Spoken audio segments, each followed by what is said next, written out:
Battle control initialized. Hey people, Five Aces here. Happy New Year everybody, and as a New Year's present, I give you the Blob Master versus the Blob Apprentice. We've got spawning in the left side of Izmir, Barf as Russia with his staggering 37 APM, and his opponent de jour, Kazu, spawning in as France, unfortunately, with his sitting at his 14 comfortable APM. It is gonna be Kazu. Yep. That's right, we're doing this. While this cast is going live, I'm going to be on skiing holidays, so cheers from Kitzbühel, but I have pre-produced some stuff. This is still in the queue, this is still still uploaded, and this is gonna be an exciting match on a map that I don't even want to mention. Ugh, it's Izmir, one of the worst maps. The spawn distance is so close that it inevitably leads to base pushes. Also, you're getting just much base. You're getting so much base because your base is going to be stretched thin from here to here and from here to here. So basically, the entire map is a huge front. It reminds me of the old Northwest Passage. It was one of those maps as well, where all you could do really is base crawl. And mobile armies are just not going to have that much flanking maneuverability, or that much room for flanks. This is going to be a hype match. We've got Barf, who is in the top 2 of Masters at the time speaking. Ooh, nice flank here. And Barf hasn't played his games against Lorry Driver yet. By the time this is uploaded, the games are probably over, and the winner of Masters Division is going to be decided. But for now, it's still, as of yet, uncertain. And Barf might actually win the Season 4 of RAGL.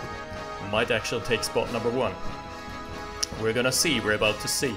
And Kazu is someone who has managed to sneak or get his way into the hidden path to Masters flawlessly, I might add. So his matches in the hidden path to Masters haven't been played out either, but it's gonna be super exciting. Okay, we've got a small numbers advantage here that has just been rectified by Barf. Oh, nice force fire here by Kazu. Hitting one of the rifles, thus decimating him and making it an even numbers game. And this is the deadliest game of chicken here. Whoever moves first into the other one loses. Let's check that from Kazu's perspective and from Barf's perspective respectively. Looking pretty good so far. Alright. And Kazu just now with the late war factory, which leaves Barf at a distinct advantage as to the production of vehicles. Let's see, the engineer is still tucked away in a corner, nice and safe. While Barf is actually going for his APC. Yeah, it's got an early APC. Yeah, production advantage being offset by the fact that the allied light vehicle is way cheaper. So this is going to be a decap, I guess. So Kazu is opting for the engineer, just running him around the map. Probably blowing up the oil derrick, maybe capturing it, let's see. I was trying to find the engineer. Ooh, he's getting away though. And what's in there? Are those rifles? Probably just a couple of rifles to get some early pressure up. We're about to see. Maybe a Gran APC. Maybe that's a Gran APC. Let's check it out.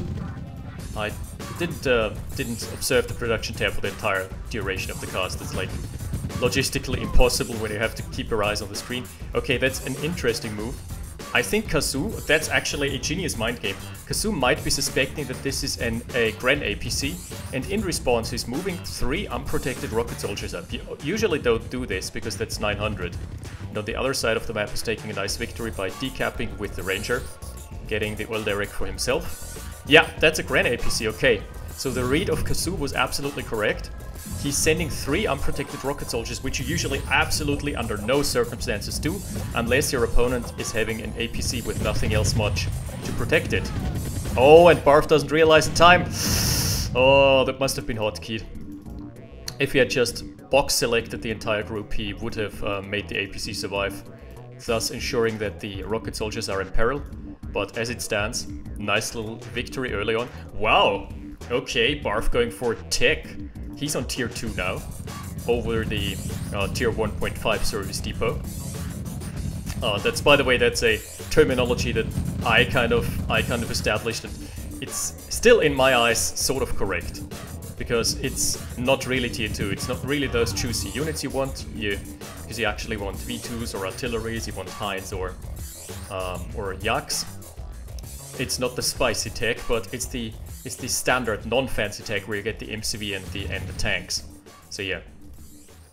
And obviously hijacker slash mechanics, which are of questionable and dubious usability. Okay, what's Kazu up to here? He's just going for a standard expansion macro route. And Barf is... Oh my god, he's tech rushing. There's a tech Sarah in the queue. Alright, now this is what I call spicy. Hopefully an early Iron Curtain. This is shaping up to be a great match. Alright. Loving it. 2 Yaks just to scout and screen. I like having 2 Yaks up because it just protects you from flank attacks at any given time.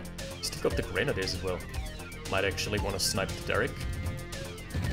Ooh, popping a barracks and getting the V2 out safely. This is a skill you need to hone and train and practice a lot. Taking the shot with the V2s and sending them back afterwards. But this just goes to show how much of a high tier matchup this is. Immediately, the V2 rocket is taking almost critical damage, immediately being sent back for repairs and patching up. That's just such good microplay and game sense here. Oh, the Ranger is a bit out of... yeah, bit out of his comfort zone there. Might probably... yeah, just being taken out by a Yak strafe. And without the Ranger, this actually... oh, this leaves Grenadiers open to engage into the Oil Derrick. What an interesting line of play, I like it. Here's the Iron Curtain as well. Yeah, Barf is going full tech route. He's going to the full Monty.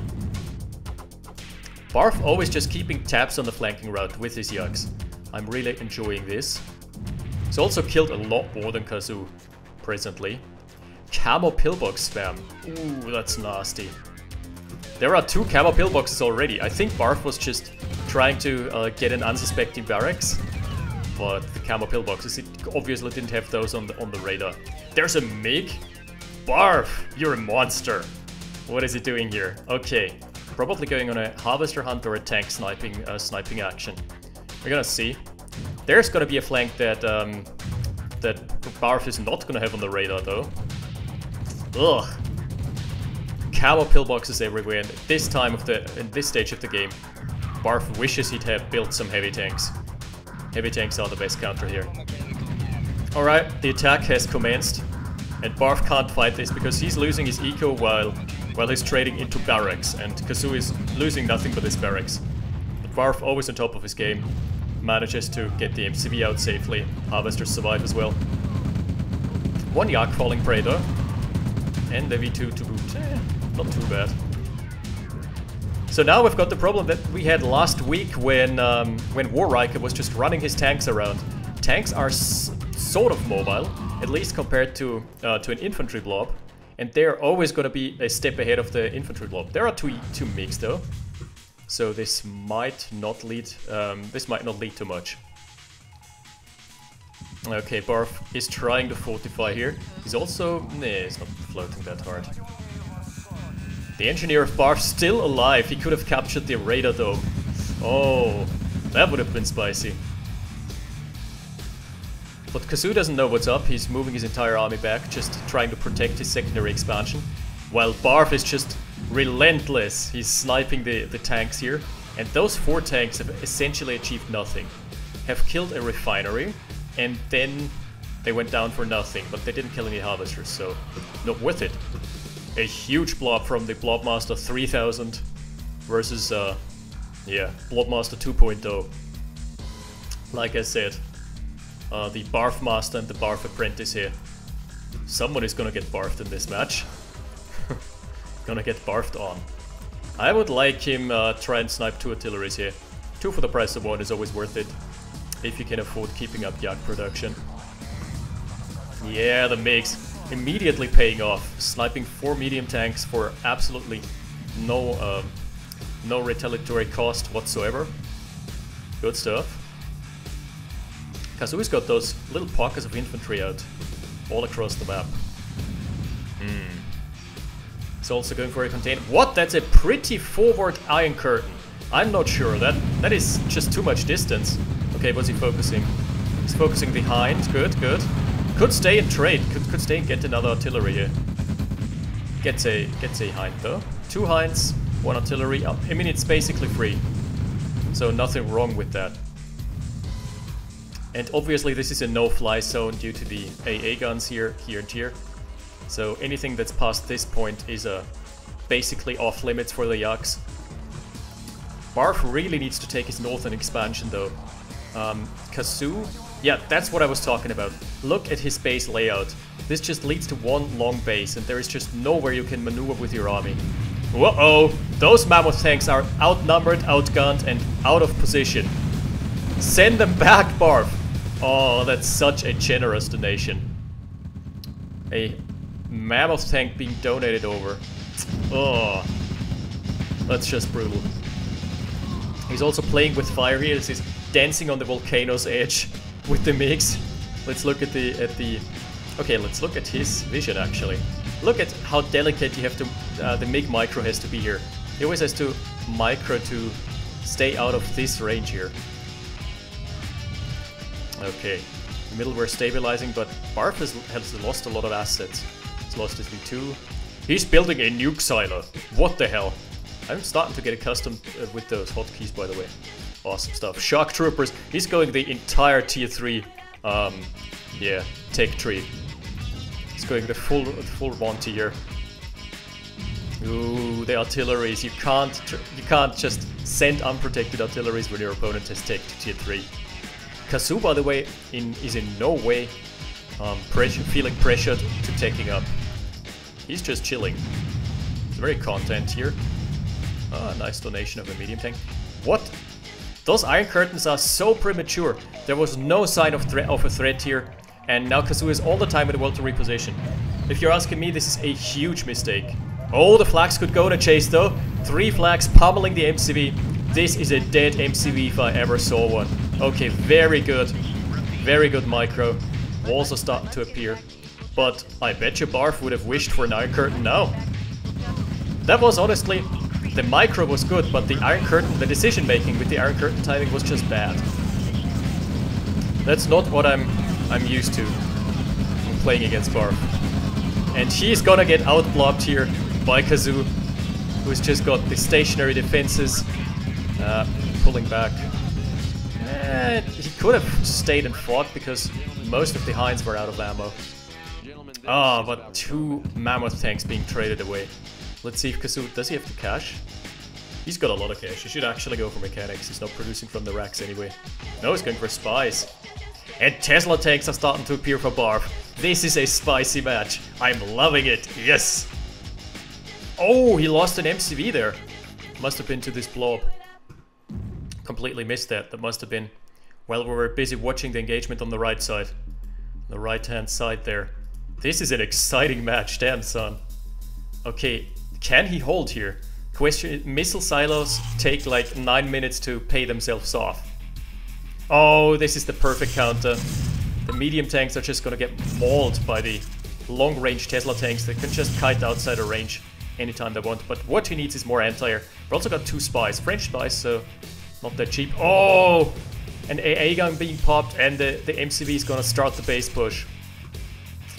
This is gonna be dire news for Barf, who desperately needs more, just more anti-air in general. He needs more mobile flags coming in. He's got an entire army down south that is being idle. Okay, that was a good curtain because that was a proactive curtain. This allows him to just break the camp and at least snipe or crush as many rocket soldiers as he sees himself fit to, and then move out without losing anything. But the... Oh, nice snipe, nice snipe. 2 Hinds down. The rest of the Hinds are here to stay, and there is no more anti-air, at least nothing reliable. And Kazu is also still going for the base push on the top side, so Barf is being 2-pronged here. There is lots and lots of infantry. Let's see, are the shock troopers enough? There is 1 last artillery. Is Kazu mass producing artillery now? Let's see. This should be his Yep. This should be his go-to game plan here. Just mass producing artillery to trade into the very expensive shock troopers. And does secure a victory. Okay, the big sappening has begun. We're seeing Barf struggling with the eco. Oh, 2 Hinds being donated over, very generous.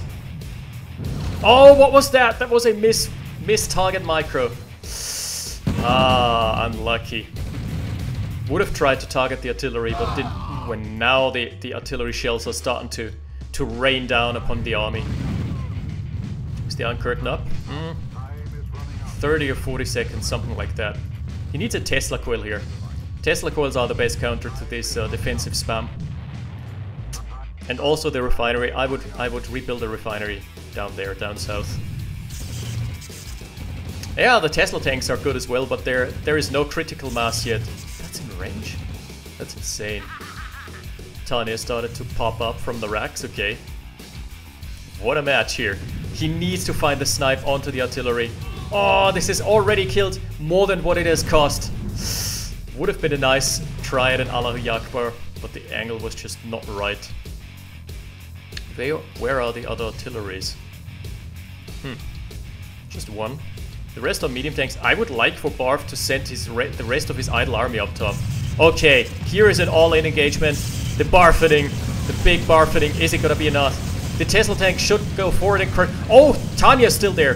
He should snipe Tanya with the Tesla tank. That's the most important thing, the single most important target he's got here. Come on, do it, buddy. Oh, the infantry are lagging behind. Okay, and Tanya's got the perfect spot here. She's nestled behind in the backlines and she's taking pot shots at everything that moves. Oh my goodness, this is gonna be a full-on wipe. And meanwhile, on the right-hand flank, there is gonna be the secondary army, auxiliary army. The auxiliary army breaching the gates and sealing the game for Kazu's favor. What a game! This was fantastic. And honestly, it all came down to the perfectly placed and positioned Tanya. She was in the back of the ridge here, no way to flank her. There was an anti-air gun at the time being, so no way for a Yak to find its way in. And Barf committed, he made a mistake that he made 3 times. He's a fantastic player. He's not without the reason one of the top 2 players in OpenRA currently, or in the leaderboards, RHL boards. But a mistake that he made continuously, he was firing his Iron Curtain prematurely. He was always firing. I prefer having the Iron Curtain up when the engagement starts, because then your army is super close to the opponent's army and you can take the fight to him. You can actually run your units in and do some damage that way. And Barf has always fired it prematurely, like the first Iron Curtain. What did it get? No, the second curtain was the worst because the Mammoth tanks were under no fire and no pressure whatsoever. So Kazu just moved back his entire army, waited for the Iron Curtain to time out, and then engaged. And that's why Barf, even though he was tier 3 Soviets, lost to tier 2 allies, was honestly mistimed Iron Curtains. And plus Tanya, plus the Vet 3 Tanya. Look at the girl. She's done a fantastic job here. Field promotion to you, lady. What a fantastic match. Alright, that's it for now. I'll see you guys in the new year. See you in 2018. The future awaits. 5 aces out. Battle control terminated.